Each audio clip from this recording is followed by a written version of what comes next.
Livro Deuses Falsos, capítulo 6, parte 4. A idolatria distorce nossos sentimentos. Do mesmo jeito que os ídolos são coisas boas convertidas em supremas, assim, os desejos que eles geram se tornam paralisantes e dominantes. Os ídolos geram crenças falsas como: se não puder ter X, minha vida não valerá de nada. Ou, como perdi ou desapontei Y, agora nunca mais conseguirei ser feliz ou me sentir perdoado. Essas crenças ampliam decepções e fracassos cotidianos, transformando-os em experiências que acabam com a vida. Uma jovem chamada Mary, musicista talentosa, frequentou a minha igreja durante um período.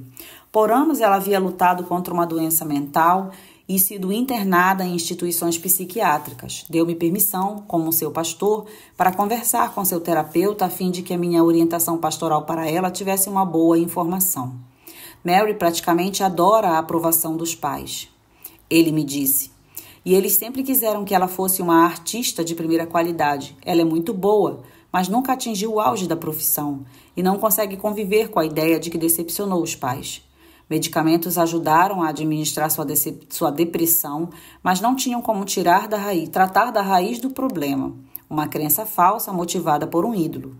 Mary dizia para si mesma: se eu não posso ser uma violinista renomada, decepcionei os meus pais e a minha vida é um fracasso. Vivia aborrecida e sentindo-se culpada o suficiente para morrer.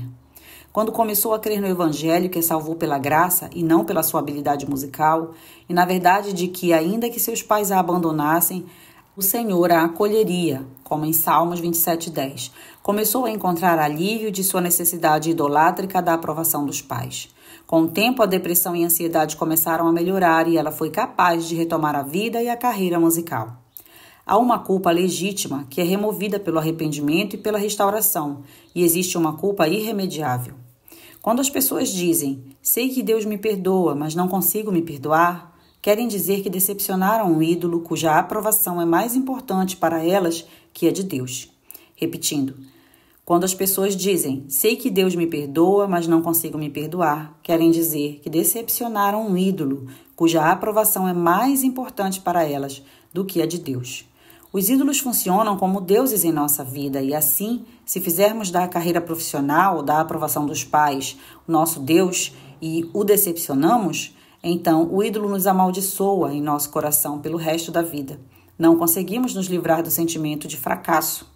Quando a idolatria se projeta para o futuro, quando nossos ídolos são ameaçados, o medo e a ansiedade paralisantes se instauram. Quando ela se projeta para o passado, ao que nos lembra que decepcionamos nossos ídolos, resulta em culpa irremediável.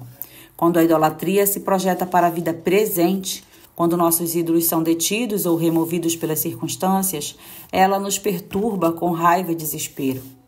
Tudo isso ocorria no coração de Jonas, porque ele perdeu a vontade de viver. Ninguém perde a vontade de viver a menos que tenha perdido o sentido da vida. O sentido da vida de Jonas era a liberdade da nação a qual ele pertencia. Isso é um bom desejo, mas havia se tornado algo supremo. Por isso, os assírios o enchiam de ódio e raiva profundos, pois eram um obstáculo para que ele alcançasse o seu ídolo. Agora era o próprio Deus e sua misericórdia que enchiam Jonas de raiva e desespero, pois o Senhor havia se tornado um obstáculo no caminho para o futuro de Israel desejado por Jonas, o verdadeiro Jonas. E o Senhor disse: se você se afligiu pela planta de Gaion que não plantou, fez crescer e que veio à existência e pereceu em uma noite, e eu não deveria ter compaixão de Nínive, a grande cidade em que há mais de 120.000 pessoas que não sabem discernir entre mão direita e esquerda e muitos animais? Jonas 4:10-11. Deus confrontou Jonas com o fato de que ele se aborreceu mais em ficar queimado do sol do que com milhares de pessoas que não sabem discernir entre mão direita e mão esquerda. Seu amor idolátrico pelo próprio país e sua presunção moral tinham eliminado a compaixão de Jonas pelas grandes cidades e nações do mundo. A única coisa que lhe importava era o próprio país. Deus agiu de maneira diferente. Terminou sua instrução a Jonas estabelecendo um contraste deliberado entre si mesmo e o profeta. Deus pedira a Jonas que deixasse sua zona de conforto e sua segurança e fosse, em atitude de amor, ministrar a um povo que poderia prejudicá-lo. De início, Jonas se recusou a ir, mas depois foi, mesmo sem compaixão. Deus respondeu: "Você não teve compaixão dessa cidade, mas eu terei." Deus sugeriu que amaria a cidade ímpia e violenta de uma maneira que Jonas havia se recusado a fazer. O que isso significa? Como Deus fez o que Jonas não fez? Séculos mais tarde, apareceu alguém que a seus ouvintes atônitos disse ser Jonas Supremo. Mateus 12, 39 e 41. Ao vir à Terra, Jesus Cristo deixava a zona de conforto máxima para vir e ministrar não só às pessoas que poderiam prejudicá-lo, mas aquelas que de fato o fariam. E a fim de salvá-las, teria de fazer muito mais que pregar, teria de morrer por elas. Enquanto o Jonas original foi supostamente dado como morto, Jesus morreu de verdade e ressuscitou. Foi o que ele chamou de o sinal de Jonas, em Mateus 12, 39. Considere outro sentido em que Jesus foi o Jonas Supremo. Em Marcos 4, temos um relato da vida de Jesus que remete deliberadamente à história do Antigo Testamento. Uma tempestade terrível se abateu sobre um barco em que, como Jonas, Jesus continuou dormindo. Como os marinheiros, seus discípulos ficaram apavorados e o acordaram para dizer que estavam prestes a morrer. Nos dois casos, a tempestade foi milagrosamente acalmada e os passageiros das duas embarcações foram salvos pelo poder de Deus. Mas aqui está a grande diferença. Jonas foi lançado apenas em uma tempestade de água e vento. Sobre a cruz, no entanto, Jesus foi lançado na tempestade suprema de toda a justiça e castigo divinos que nós merecemos por nossas transgressões. Quando luto com seus ídolos, penso em Jesus. Quando luto com meus ídolos, penso em Jesus. Curvando a cabeça voluntariamente para dentro dessa tempestade suprema, assumindo-a sem titubear por mim. Ele afundou naquela tempestade terrível, a fim de que eu não temesse mais nenhuma outra tempestade na vida. Se fez isso por mim, então sei que meu valor, confiança e missão na vida estão nele.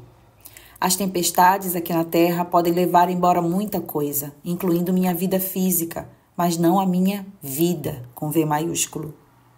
Deus indicou a Jonas que amaria as grandes cidades perdidas da terra de uma maneira que Jonas não o faria. No Evangelho de Jesus Cristo, o verdadeiro Jonas, esse compromisso se cumpriu. Jonas e nós. O livro de Jonas termina com uma questão. Deus lhe pergunta: seu amor não deveria ser igual ao meu? Não quer deixar seu egocentrismo e sua idolatria e começar a viver para mim e pelos outros? Esperamos uma resposta que nunca vem, porque o livro acaba. O fim é brilhante e satisfatório, porque não precisamos nos perguntar se Jonas se arrependeu e viu a luz.